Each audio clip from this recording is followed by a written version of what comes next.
All right, guys, cool. Well, can everybody see my screen? Drop in the comment box here below. Can everybody hear me? Can you see my screen? Can you see the slides here? Yes. All right. Thanks, Yulia, for hopping on. Everybody else, Annie, thank you. Jay, thank you. Yes. Awesome. Awesome. All right, guys. I'm excited tonight. Can you guys all see the camera as well? Um, Give me a type in their thumbs up. All right, Yulia, yes. Type in their thumbs up if you can see the camera as well. All right, Trish, thank you. Thank you guys. Michelle for hopping on. Guys, this is going to be awesome. All right. So tonight, I have everything set up, and we've got a great presentation here planned for you. Let me just check one thing and make sure my live feed is working. Live feed in the Front Range group, and let me see here. Should be. It looked like it was working there. All right.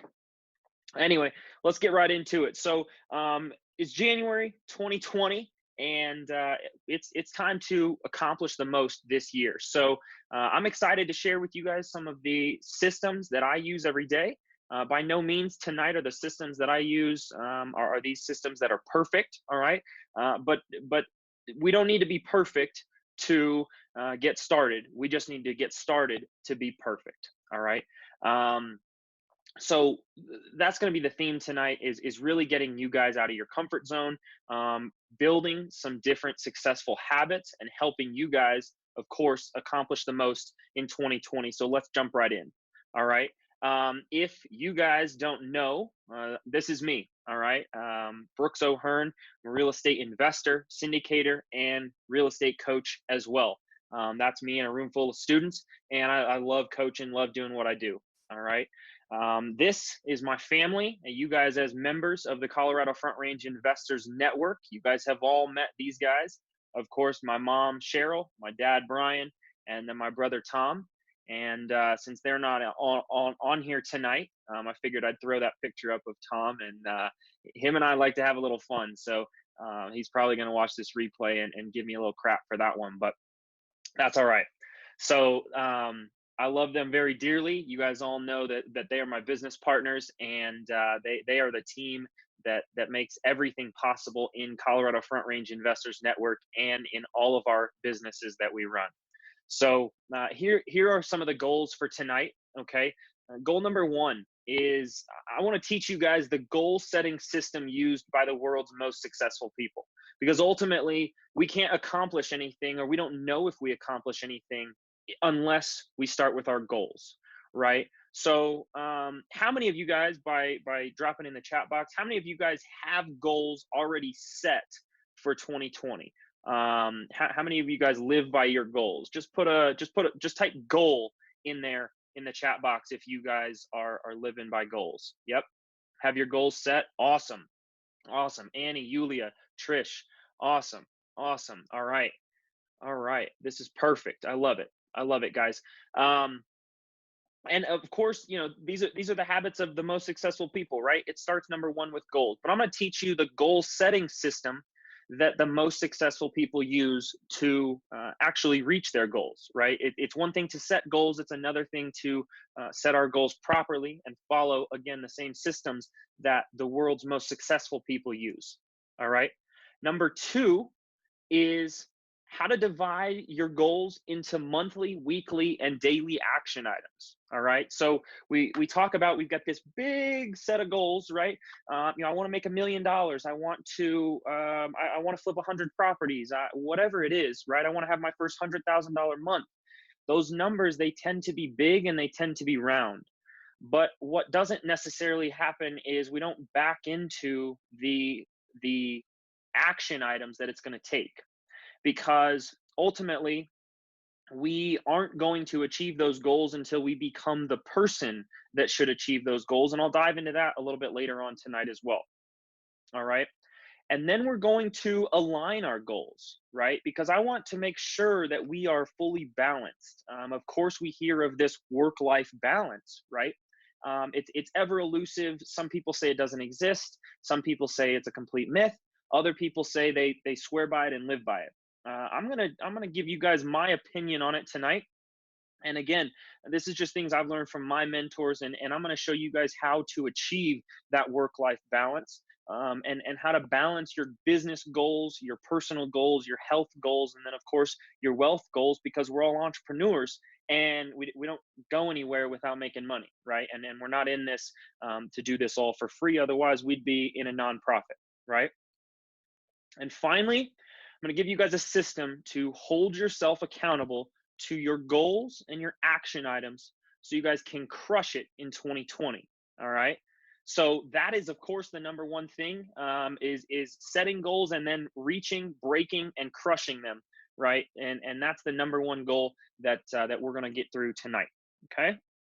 So let's dive right in. All right. So first thing is goal versus resolutions. All right. So how many of you guys type in the chat box either goals? Are you a goals person or are you a resolutions person? Tell me which ones you're setting.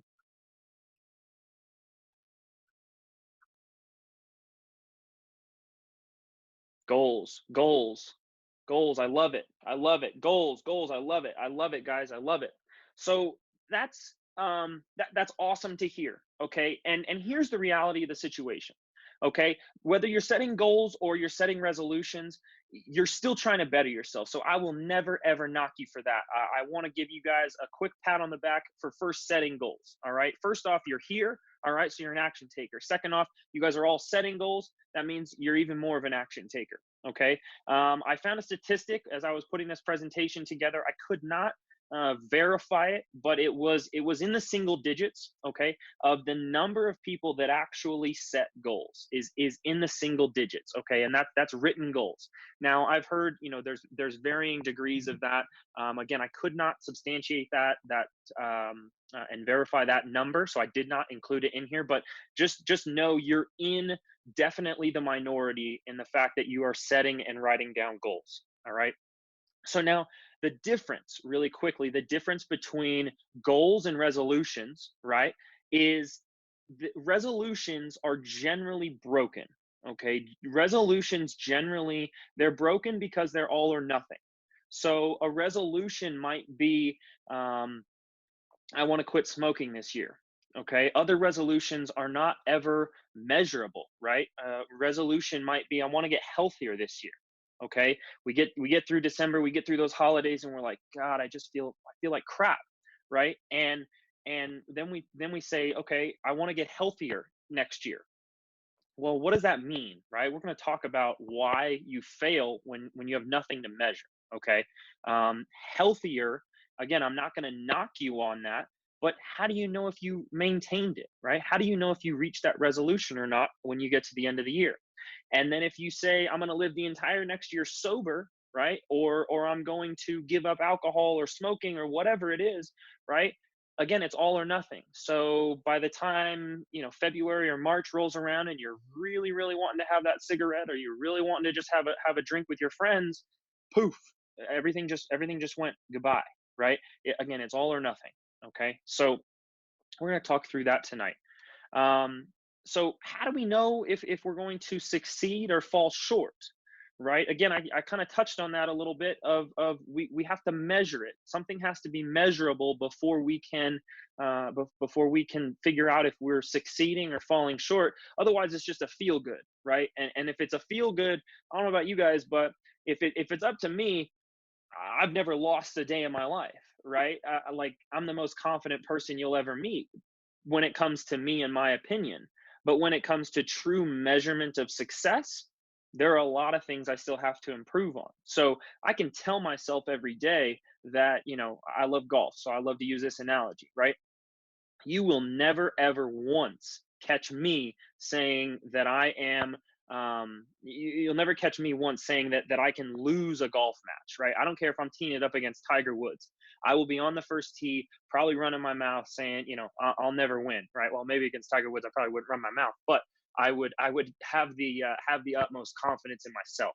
Okay. But when it comes down to that 18th hole, I know I'm probably going to lose because it's Tiger Woods, right? But again, if it's up to me, I will never ever let you know that. All right. So let's start with 8 ways that highly successful people set goals, and this is going to be very important, guys. So if you're taking notes, make sure you put this at the top of your page and write this down for keep this handy for the end of this presentation, because you're going to notice a lot of these things tonight, right? I'm going to teach you systems for implementing that. Okay. So first one, all right, they visualize their ideal future. Okay, there is definitely power in visualization, and I'm sure many of you have heard this before. But let me give you a quick example. All right, so last year, all right, and for those of you that don't know, I'm also a college baseball umpire.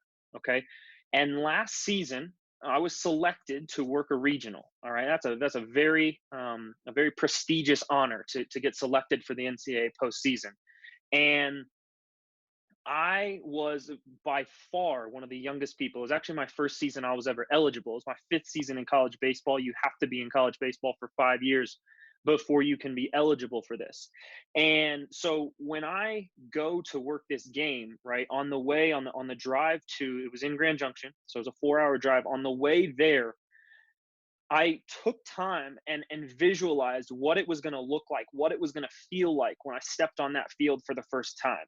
Okay, it's a regional. There's teams from all. It's no longer just the conference. There's teams from all over the region, right? There's teams from Texas, teams from, of course, Colorado, the host team, teams from all over the region that are there. And then when it came down to time to work my plate game, I was the 3rd in line to work a plate. And so that was the 3rd game of the series, right? The night before, I spent time in my hotel room and truly visualized every pitch of the first 3 innings. Okay. So I envisioned that very first pitch coming down and the catcher catching it and me calling it a strike. All right. I envisioned the next pitch being fouled off the right side. And so on and so forth. And literally, I had to laugh the next day because for the first 6 pitches, they were exactly the same as I had envisioned it. All right. And so what that allowed me to do was I took a step back and I was able to just breathe. Right. This was the biggest game I'd ever worked in my career. And by 6 pitches in, I was breathing and I was fine. And I had one of the best games of my life, right? I called one of the best games. I didn't miss many pitches. I had a great game. And I use visualization in every aspect of my life, right? So before we closed on our first deal, I envisioned myself, at the closing table. But before that, I had to envision myself walking the property and estimating repairs. I had to envision myself negotiating with the seller and writing that offer. Okay, so visualizing your ideal future and really breaking it down into small chunks, right? I could have said, hey, I want to just work that NCAA regional, but what's it going to be like for those first few innings? What's it going to feel like? What's it going to look like with thousands of people in the stands? Okay, then they know what they want to achieve, right? Again, we talked about this. This is very simple, but knowing what you want to achieve is half the battle. I think it's more than half the battle, honestly. But just to use the phrase, it's half the battle, right? And we talked about this. Less than 10% of people write down their goals. Okay, writing down our goals is very important, and not just writing them down once, but reviewing them every morning. Okay, I have a notebook that I write my goals in. It's right here on my desk. Okay, I write my goals down and rewrite them every morning. Okay, so I have them written, and it's just that process of getting my mind to believe and feel like I am going to succeed. I am going to reach exactly what I say I'm going to reach. Okay, and then we set timelines. Okay, set timelines and measure their goals. All right, highly successful people don't just set a goal and say, one day I'm going to make the NCAA postseason. One day I'm going to invest in real estate, right? Nobody in here in this group is going to say one day we're going to invest in real estate, because we're already invested in real estate, right? Or if like you've already taken the steps to reach that. Okay, but again, we set timelines and measure it. This is very, very common in health, right? We'll go back to the health, the health example that I gave at the beginning. Okay, And that is that was I want to get healthier, right? Do you want to lose 10 pounds? Do you want to gain 10 pounds? Do you want to maintain your weight? Do you want to build muscle? What do you want to do, right? Do you want to gain 10 pounds of muscle? Do you want to reduce your body fat? Whatever that might be. Okay. And then you have to be able to hold yourself accountable. All right. You have to be willing to do the hard work and make yourself, force yourself to get it done, because as entrepreneurs, nobody else is going to help us, right? Nobody else is looking over our shoulder. And then they take big goals and they break them down. We're definitely going to talk about that tonight. All right. And they own their future. I want you guys right now. I can't hear you, so I'm going to go on the honor system. I want you verbally right now to look at your computer and tell yourself, all right, I own my future. Say it again. I own my future. All right. And tell yourself this every morning. Okay. I own my future. It's up to you. It's not up to anybody else. All right. And finally, we use goals in every area of our lives. All right. Every area of our lives. We're going to talk about that. Okay. So, of course, we're not just setting goals for one area of our life. We're setting goals for every area of our life. All right. And these are the 8 ways, again, highly successful people set goals. Okay. So this is an old acronym. All right. Who knows this acronym? Who can tell me what S stands for in SMART goal setting?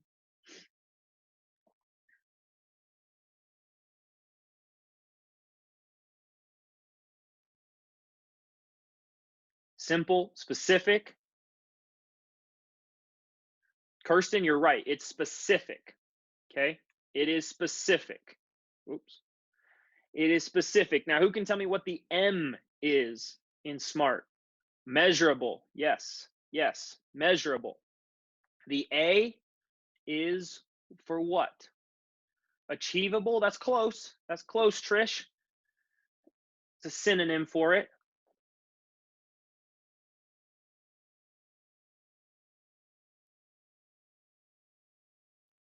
Anybody else want to take a stab at it?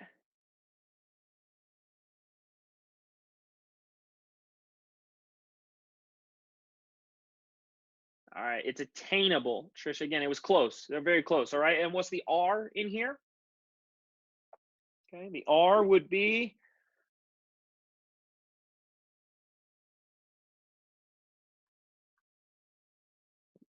we dropped it in the Q&A. We dropped it in the Q&A. Relevant, repeatable, realistic, guys. Realistic. Very good. Very good. A lot of good guesses there. A lot of good guesses. And all these words are very similar. So, you guys are on the right track for sure. Okay, for sure. And then T, all right. T is for time bound. Okay. T is for time bound. So, of course, some of those things were already touched on in the last slide, right? With the 8 ways that highly successful people set goals. Okay. Specific, measurable, attainable, realistic, and time bound. Okay. So let's talk about goal setting. All right. So this is the way one of my mentors has taught me to set goals. All right. And these are the 6 categories which I set goals in. All right. So I've got us goals. Okay. So us for me is my girlfriend and I. For you, it might be a husband or wife. It might be a spouse. It might be a best friend. For my brother, right? That's us is him and his dog, right? He loves his dog and they love each other. So they're best friends. For you guys, it might be a best friend. Feel free to substitute this, right? If you don't, maybe you don't like spending time with other people, or maybe you don't have a significant other right now. That's okay. That is okay, right? Family goals. All right. For me, of course, my family is close to me. I work with them every single day, right? Sometimes I want to strangle them, but at the end of the day, they're my family. So they're my business partners. So those 2 can be interchanged, right? You guys may have other things in your life that matter to you, and that's okay, right? These next 4 are going to be pretty standard for every person. All right. Active income, passive income, health, and then me. Okay. Anybody notice why I put me in such big letters? Anybody want to take a guess there in the chat box? Give me a guess of why you think I put me in the biggest letters.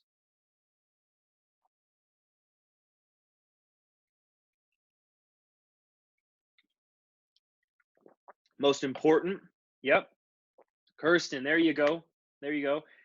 You're exactly right. You're exactly right. Both of you, Corey Ann and Kirsten, you guys were the first two. So I'll give you guys a shout out. Yulia, same thing.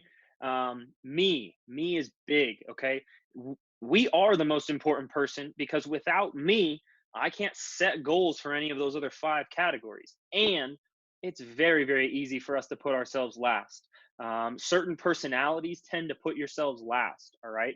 I'm generally not that kind of person. I am someone that really takes pride in myself and takes the time for myself, but that was a learned skill. That was a learned skill. So me is big. All right. So definitely take time for yourself and your own goals. Okay. So I'm going to just show you guys one row of my goals. Now I'm going to challenge you guys, excuse me, I'm going to challenge you guys to fill out these goals for at least 4, if not 5 goals. If you've got more, great. But again, remember, these are big pictures. So we're going to get into why maybe I limit it to 4. Okay. So for me, right, I've got these 4, or excuse me, this one line, these 6 goals here. Okay. And so us, monthly getaway, right? So I want to take one weekend trip with my girlfriend every month. All right. For me, I travel a lot. I work a lot. I've got a lot going on. You guys are actually going to get a glimpse here into my weekly calendar later on in this presentation. And you'll see why I have to make this such a priority. Okay. And then spend one night each month with each family member. All right. So I want to take some time and foster those relationships with my family members. Okay. And it may not be a night. It may be lunch. It may be breakfast. I may take my brother out or something, whatever it might be. It might be golf. Okay. Active income. I want to purchase 500 multifamily doors this year. I want to buy 100,000 square feet of retail. All right, you guys remember at the top of this webinar, I mentioned that it's very easy for us to get into the habit of making these big goals that are always round numbers, right? Are always round numbers. So I'll break down that here in a little bit. Okay. And then passively invest in a syndication. All right. I want to make my first passive investment. I've got a lot of small investments, but I want to take a large sum and I want to put it passively into a deal this year. All right. And then health, 150 workouts. Okay. Remember, I personally, I don't have a goal to lose weight. I also don't really have a goal to gain weight. I'm at the weight that I want to be at, but when I look in the mirror, I don't have the physique that I want to have. So for me, I'm much more about maintaining my weight, but building my physique and building my strength. Okay. So 150 workouts, that's for me. And then I want to get back to the NCAA postseason. Like I said, I'm the youngest kid that's made it there. I want to get back. Okay. So now here's the thing, right? I wrote it down so the universe is going to give it to me, right? How many of you guys have heard, speaking it into existence, right? That's a thing. It's something that I truly believe in, right? It's something I truly believe in. However, simply writing down our goals does not get us there. Everyone agree? Yes?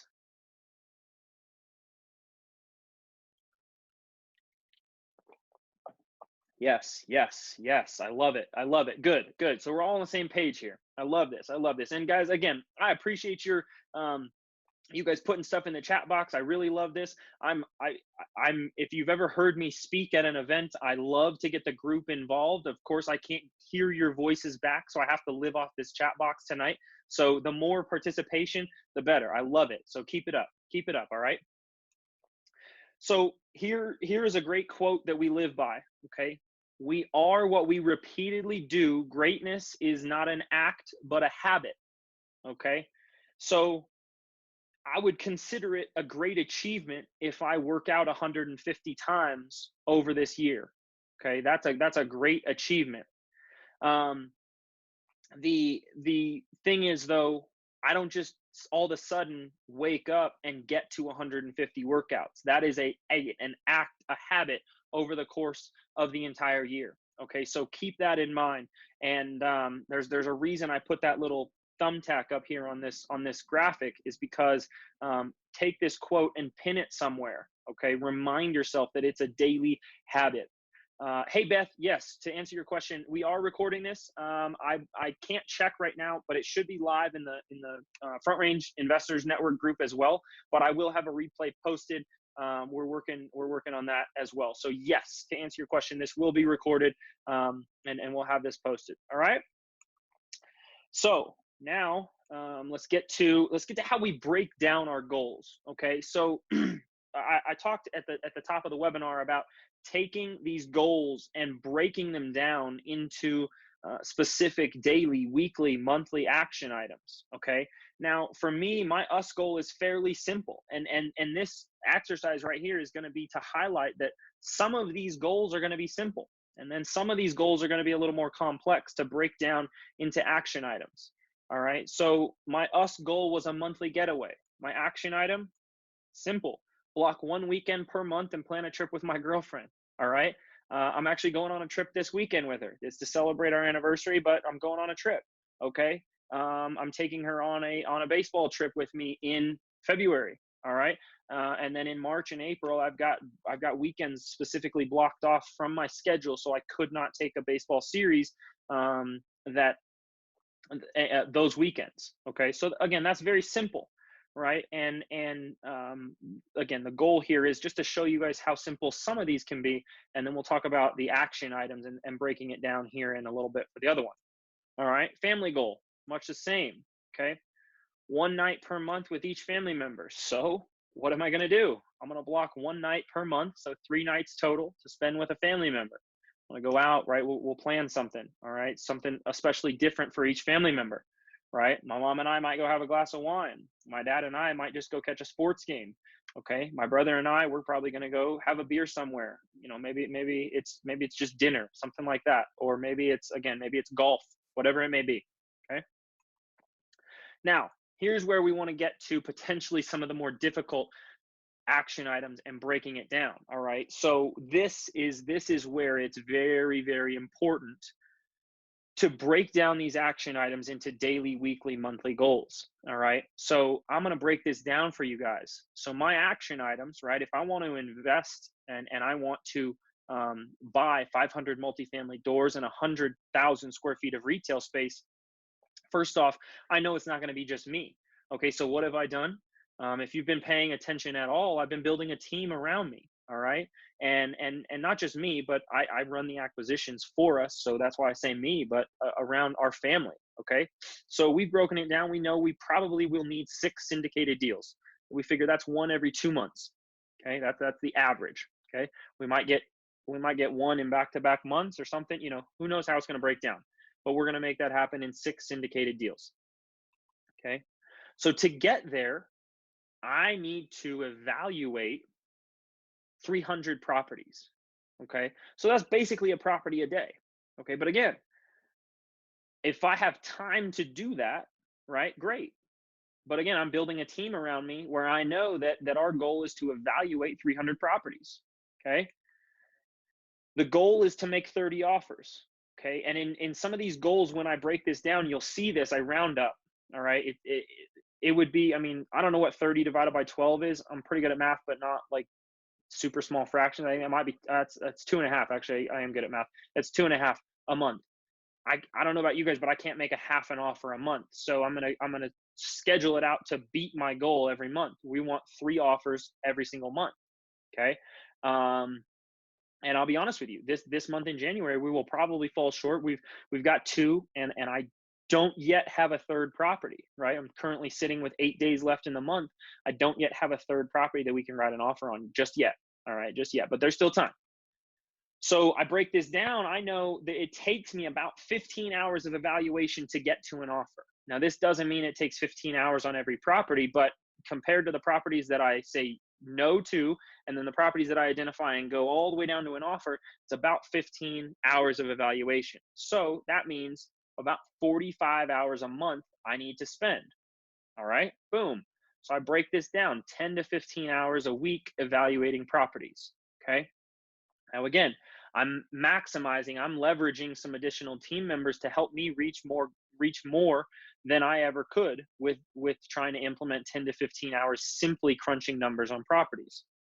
And then, of course, this doesn't count hours to meet with potential investors and build connections, right? That's one of my strong suits. That's, of course, one of my dad's strong suits. My mom is very good at running numbers. My brother, also very good at crunching numbers. He can build a spreadsheet like it's nobody's business. Me, don't ask me to build it. I can use the toy, but don't ask me to build the toy. Don't even try. All right. Spreadsheets are my worst nightmare when it comes to creating and formulas and everything like that. But I know how to use it. All right. Is anybody else just like me? Do you love spreadsheets? Can you use it or can you build it? Which side are you on with spreadsheets? Can you use it or can you build it?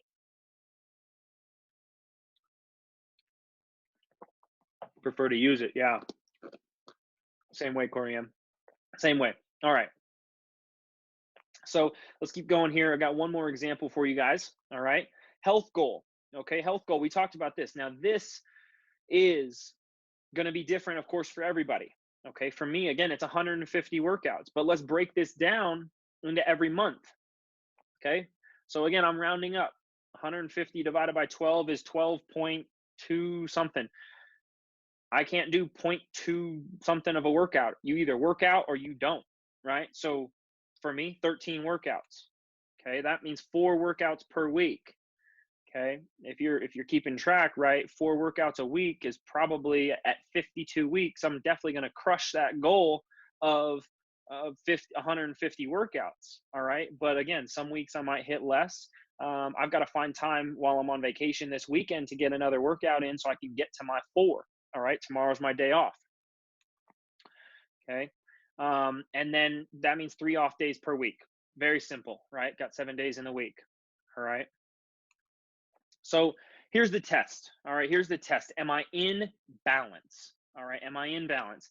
And how many of you guys have heard the phrase, you know, of course, the work-life balance, but how many of you guys actually take the time to determine how imbalanced you are, right? Or in balance, I should say, you are. Do you take time to realize, like, I'm spending so much time over here, I'm spending so much effort over here?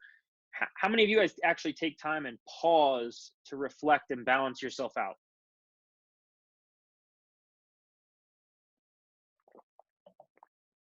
Not me. I was just going to say, don't be afraid to say no, right? Don't be afraid to tell me no. Um, good, good. Trish, you do. That's awesome. That's awesome. All right. So here's how I check my balance. Okay. Here's how I check my balance. I want to know how many hours per week or month do I need to spend in each column. All right. Now a lot of you guys, you might have seen, like, there's a wheel exercise that we run.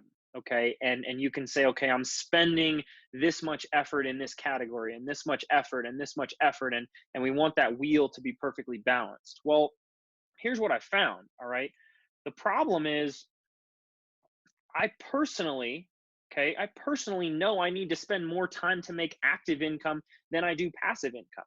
All right. If I spend 10 to 15 hours a week working on my passive investments and my passive income, it doesn't really become passive, right? You'd agree with me, right? If I spend, if I spent 10 to 15 hours making the NCAA postseason, I probably wouldn't be working very much, right? Like a baseball series, for those of you that don't know, right, in the spring, and baseball's getting ready to kick off the first week of February for me. In the spring, I travel Friday, Saturday, and Sunday. Sometimes there's a midweek series, right? That's Tuesday, Wednesday. Okay, so I've either got to be in the car early Friday morning with my crew, or I have to be on a plane early Friday morning. All right. Sometimes they'll stick us on a plane if we're, depending where the series is. Okay. So if I were to spend 10 to 15 hours there per week, well, of course, I'm not going to make the postseason because, by the time, like, I could be in the car for 10 hours, not for 10 hours, but I could be like, my Friday could start 10 hours before first pitch. So if I spent Friday, well, all of a sudden, I'm done, right? That's my 10 to 15 hours. And then also, the baseball season only runs through May, right? It doesn't run through, it's not all year. So I know I need to spend some time in other areas. So for me, my balance point, okay, where I can find the perfect balance is, are all of my goals across this sheet am I able to put them into my calendar? Can I find time for them? Okay, because if these things on this spreadsheet are what's important to me, then am I finding enough time to dedicate to each area of my life that's important?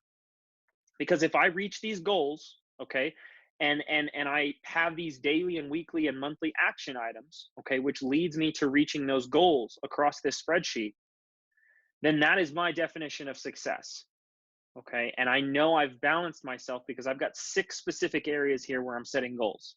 So when I look in December of 2020, right, did I hit my goals? Well, here's how I'll figure this out.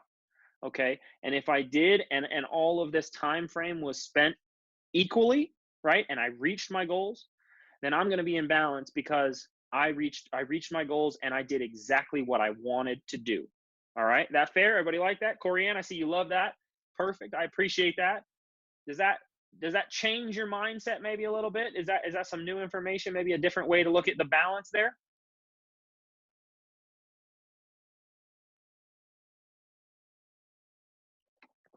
Good, good. Helps a lot. Yes. Good. DB, what's up, my man? Amy, Michelle, thank you guys. Thank you guys for participating. Awesome. Awesome. And Corey Ann, great to see somebody else break their life down. Hey, I'm trying to be an open book this year. All right, I'm trying to share more this year, and that's why we're here. That's why we're here with this webinar. So, all right, again. So now let's get to how do we hold ourselves accountable. Okay, now this system I've also learned from my mentors. Okay, and it's time blocking. Okay, now time blocking. A lot of people hear it. A lot of people say it, but not many people really know how to implement it and put it on their calendar. Okay, so the question is, how do we get from this goal sheet, this perfect little spreadsheet, and they fit inside those 4 corners of every box? How do we get that into our calendar, which then gets us into reaching our goals successfully? Okay, so time blocking is the process of scheduling your tasks, the process of scheduling your tasks in your calendar each month. Okay, now when I talked about balance, if we have too much that we're trying to accomplish each and every month, we're going to be multitasking. And I'm really curious. I'm really curious here because my mom fights me on this all the time. I was having her look over my slides this week, and she even just started, throwing some comments in here. How many of you guys think that you can multitask?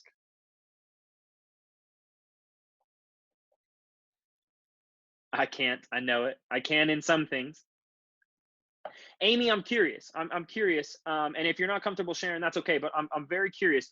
Are you a mother?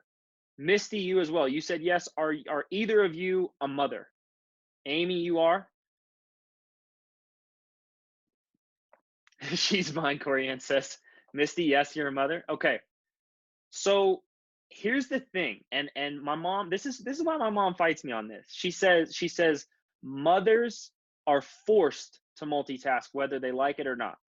Okay, and it's kind of right. I mean, mom's got a lot to do, and moms have, like, they really just have no other choice. All right, but here's the way that our brains really work. So I'm going to run you guys through this task. So if you guys are, I'm going to give you a slides notice here, but if you guys are not taking notes yet, reach out a piece of paper for me real quick. Okay, because what we're actually going to be doing is monotasking. Okay, monotasking, and the way our brains work, Trish, yeah, you just put this in here. The way our brains work is it's task switching. Okay, we're never able to fully, like, accomplish 2 things at once, right? I mean, like, you've all seen the cartoons where, like, you can, you're typing with one hand and reaching for something over here, or whatever, right? But really what's happening is part of your brain is focusing here for a second, and then part of your brain is focusing there for a second. So to demonstrate this point, I want you to pull out your piece of paper, and I want you to draw a line down the center. All right, just a small line. This isn't going to take up a ton of room. All right, so a few lines, or a couple inches if you don't have lines. Okay, on the left side of your paper, okay, I want you to write this. I am a great multitasker. Okay. And I've got the timer going. And then on the right hand side, I want you to write out the numbers 1 through 20. Okay. And I want you to then type in the comment box done when you're done. Okay.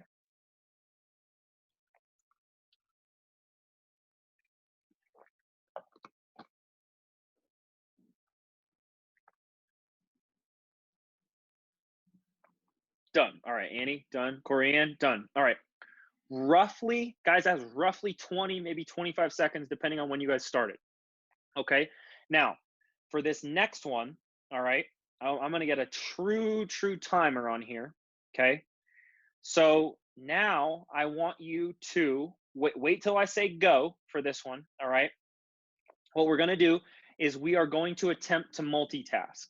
Okay. So what I want you to do is we're going to switch from every number to every letter to every number. All right. So it's going to look like this: I, 1, A, 2, M, 3, and so on and so forth. Go and try to write this out.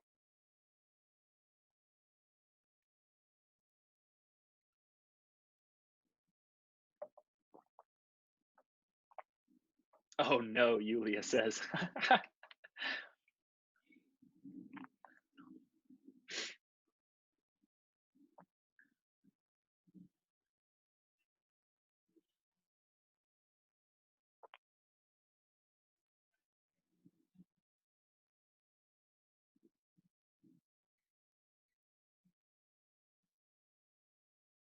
Done. All right. Kirsten's the first one. Done. I wrote a 9 on the letter side. All right, so that was roughly 45 seconds.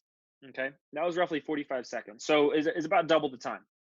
Again, and here's what's going to happen, guys. You've got to your brain has to switch. Okay, your brain has to switch tasks, and I'll tell you this was like almost impossible for me to type. Like I was like I felt like a little one of those old people that just like pecks the keys, you know, and it was taking me forever, right? And so that's truly what happens when you try to multitask. All right. So instead we want to monotask. Okay. And here's how we're going to slot these tasks into our calendars. And then I'll go over some rules for you guys to look back at. Okay. So prioritizing. Okay. Everybody hears we got to prioritize, but it, fairly fairly few people go through the system of actually prioritizing and teach us how to prioritize, right? Like what's important. I don't know, right? When I was a kid, everybody's like, oh, just prioritize your homework. I don't know. What does that mean? Okay. So, highest priority tasks are tasks that get me paid. Okay. Tasks that get me paid. All right. Analyzing deals, networking and building relationships. Okay. So, what I'm going to do, right, as I'm looking at my active income, okay, I'm either taking my time 10 to 15 hours a week, or I'm building a team around me that can help me get there, right? And maybe we multiply that to 25, 30, 40, 50 hours a week. All right, whatever it takes, however big the team is. Okay. Networking and building relationships. Again, leveraging. Okay. But I know those are the highest priority tasks. So I know those are the tasks that I need to focus on. Those are my non-negotiables. Okay. So if I'm time blocked an amount of time to evaluate offers, or let's say I've time blocked an amount of time to meet with my team, that doesn't get moved. Okay. Unless there's like literally a life threatening emergency, or I literally cannot get out of bed because I'm so sick. Okay. um but I was always known as the kid that like doesn't when I'm sick, you can't keep me down, right? Like I would come home from a sick day at school, right? I'd go to the nurse, she'd be like, all right, listen, you're probably dying, you got to go home, get a rest, right? You're throwing up everywhere, get a rest, right? Heck no. I'd go straight to the basement, turn on my Xbox, and I'd be playing games all day long. All right. I don't do well sitting still. Okay. So those are the things, right? But I know that about myself. And the reason I tell you that is to demonstrate that like it's gonna take a lot for me to have to push one of my highest priority tasks. Okay. tasks that I need to outsource at all times, like this is a non-negotiable outsource, are tasks that will never get me paid but need to be done. All right. So this would be designing a logo. Okay. Can any of you guys think of another task to outsource that that will never get you paid but maybe needs to be done? And the reason I ask you guys this is because I was going to add some more tasks in here, and then I forgot to come back. Accounting, Beth, you're absolutely right. Accounting, bingo, bingo. You guys are hitting the nail right on the head. Tax time comes around. Misty, you said housekeeping. Absolutely. Tax time comes around, and if we don't have our books in order, right, then the tax man is going to be a little pissed, right? Paying bills, yeah, paying bills. Build a website, Jay, absolutely, absolutely, right?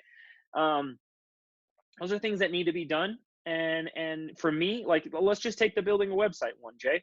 That's a perfect example. For me, I can build a website in 30 minutes or less, right? I can build a funnel and be done, right? That's simple. Okay. Some of the complex funnels, I can build it. I like doing that stuff, and I know that's stuff that needs to be done in my business.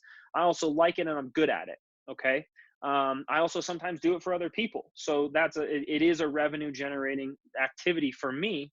But for some people, it's an absolute outsourcing task, right? Other people love to cook and love to cook meals. I try to meal prep as much as possible, right? Like I don't want to spend my time cooking. Okay. And then as we get down here, tasks to eliminate off of our daily to-do list are tasks that don't get me towards my goals. All right. So games on my phone, right? And I'm the first one to admit, right now, I love Mario Kart. I love it. I love it. I love it.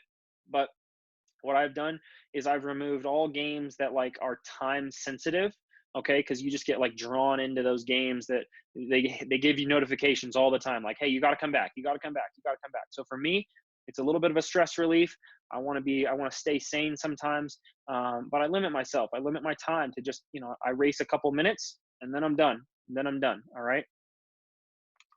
And then mindless social media. Okay, so I try to set myself a timer and be as mindful as possible to stay on social media for 5 minutes or less, unless I'm doing a specifically time blocked action. All right. So I'm going to show you guys my calendar here. Okay. And this is what this week currently looks like. All right. So I'll highlight some things. All right. So I've got in purple is my regular business tasks. In orange is mostly personal things. Blue, those are my coaching calls. And then the pink up top, those are family meetings, family huddles every single morning. Okay. So the black spaces, as you guys see, this is not fully time blocked. I'm not perfect. All right. And since I took this screenshot, of course, some things have filled in, but those black spaces are what I call available spaces. All right. So if something comes up in one of these spaces, okay, then I want to, if something comes up in one of these spaces that I have to handle, right, then I can just drag and drop something over to my available time. Okay. So managing the calendar. All right. Here are a few things that I do. All right. Again, we start with our non-negotiables. Okay. So things that we know that have to be done every week. All right. So if you have pre-existing commitments, maybe you're still working a 9-to-5 job. Okay. That has to go in there. I can't time block around that. That's just a non-negotiable. That's part of the, that's part of the system. Okay. If I know I have to take kids to a sporting event or whatever, that has to go in there. I can't, there's no way around it. Okay. And then always 30 minutes minimum per task. So my task should be check emails instead of send an email to Joe. Okay. And I'll pause right there. I'll come right back to finish that point. DB, great question. Great question. DB's question was, what calendar do you recommend that is best for time blocking? Personally, I use my Google Calendar. Those are all Google Calendar accounts. But I just use the calendar app on my phone. If you're, I'm an Apple guy. I'm a Mac person, so I like that calendar. It'll all function the same because it just syncs over the internet. But if you have if you're a Google guy, use your Gmail calendar. If you're Apple, use your Apple calendar, or whatever you want. But here are some of the features that I want to look for. I want to look for the ability to just drag and drop. Okay. So if something comes up, I want to be able to just drag an appointment over, or drag a time block over. I call them all appointments, even if they're appointments with myself, right? That's what I do, right? And yes, Trish, you can get your Google Calendar synced to your phone.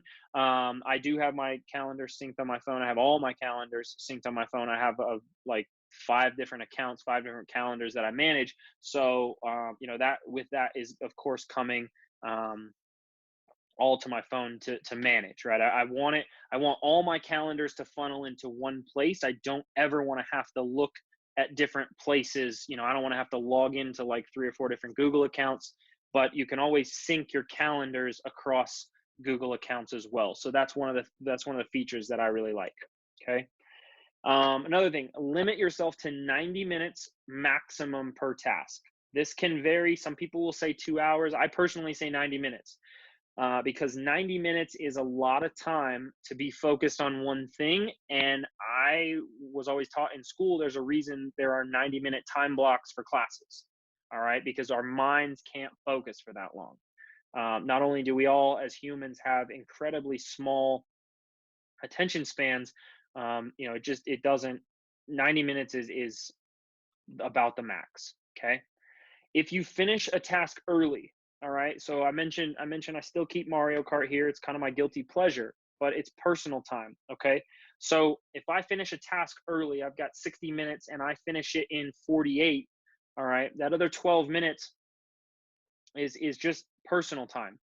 That is not time to go switch to another task and try to get something crammed in here. Okay.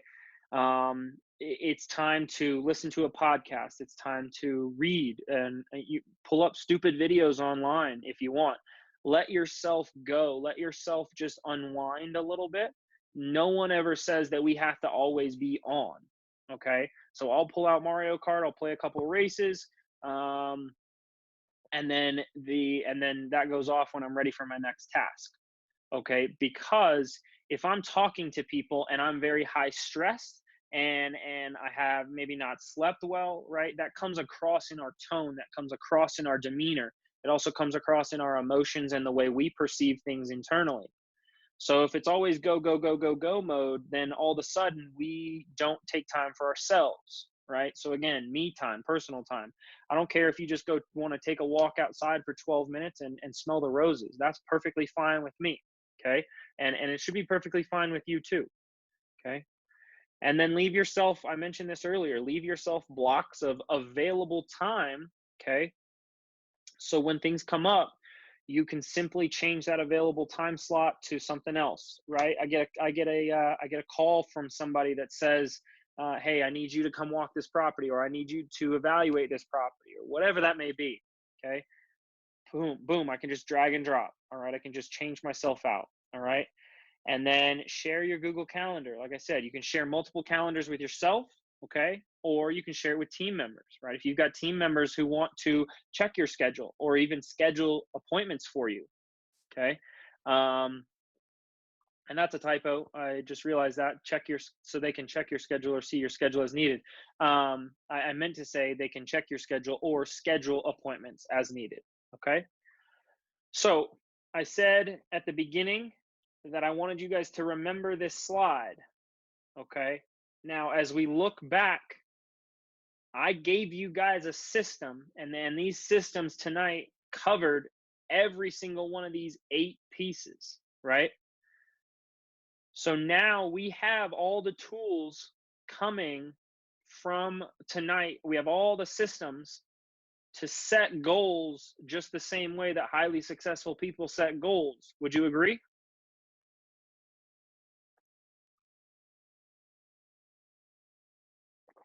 Yes, yes, absolutely. I love it. I love it. Thank you guys. Thank you guys for maintaining the participation. I appreciate it. Michael, heck yes. I love that, Michael. I love that energy. I love that. Steven, DB, yes. Trish, absolutely. You guys are welcome. All right. So here's some action items. Okay. I never leave you guys alone without action items. Okay. Coming out of a presentation. If you have not set your SMART goals yet and written them down, do that first. Post your goals on a mirror. I have mine on my mirror, and then I also write them down in a notebook every single morning. Okay. And visualize it. Visualize yourself day to day. What habits are you building that are going to help you achieve that? Okay. I promise you, it is not the goal that is important to you. It's the journey that it's going to take you to get there that will change you as a person. Okay. Then we take and we break down your goals into weekly and monthly and daily tasks. Okay. How much time is it going to take you to break that down? And then we start by time blocking. Start one day at a time. Okay. So tonight, after this webinar, there will be some of you who immediately take action and you time block your tomorrow. Okay. There will be some of you that put this away and say, that's great information, Brooks, but I don't have time. Yes, you do. Take the action. You already took the action to spend an hour with me tonight. So you owe it to yourself to take another 20 minutes and time block yourself for tomorrow. Okay. And you owe it to yourself to spend 5 to 10, maybe 15 minutes the next night to time block Saturday or time block Monday, right? Whatever you guys want to do. Again, I time block every day. Okay. And within the next 2 weeks, you should be in the habit of time blocking enough that you can time block an entire week. Okay. Sit down on a Sunday and time block the entire week. Of course, there are appointments that have been scheduled, right? I mean, my baseball season is scheduled out all the way into May already, right? I got that scheduled in October. So you think I was time blocking? Absolutely, right? And I'm starting to then fill in the gaps. Where can I find time and fill in the gaps, right? I'm sitting down, planning my trips, okay? What can I do? What are my car rides going to look like? Where can I steal back some time, all right? What are other people going to need of me? And always, always, always remember this. You don't have to be perfect to get started. You have to get started to be perfect. All right. And with that, I'm going to open it up for questions. I've been answering questions throughout the process, but I'm going to open it up for questions. So who has any questions coming through tonight?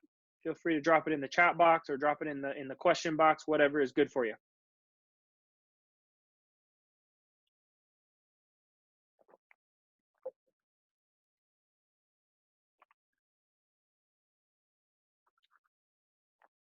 Show us the slide with the time blocking you have. So Corianne, are you back to my week or one before that? Oh,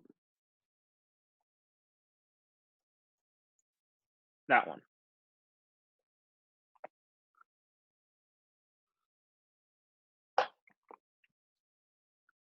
Oh, time blocking my goals. Yes. There we go. That one?